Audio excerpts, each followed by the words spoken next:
So we're told that ray OL is perpendicular to ray ON. So OL is perpendicular to ON. So we know that this right over here is a right angle, or it's a 90-degree angle. Then they tell us that the measure of angle LOM is equal to 2x plus 46.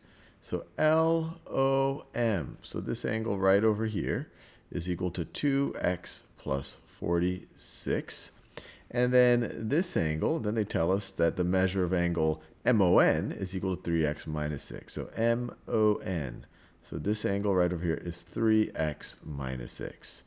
And so they ask us find angle MON. So we need to find this angle right over here. And we'd be able to find it if we knew what x is. If we knew what x is, then it's going to be 3 times that minus 6.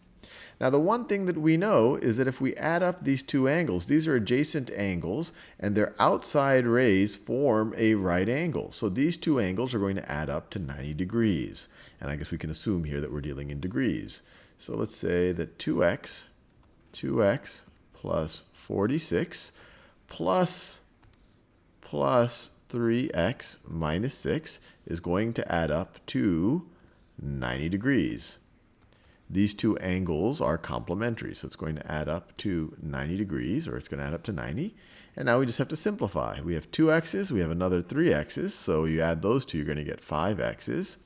And then you have 46, and you're going to subtract 6, so it's going to be plus 40 is equal to 90, is equal to 90. Subtract 40 from both sides. Let's do that. Subtract 40 from both sides.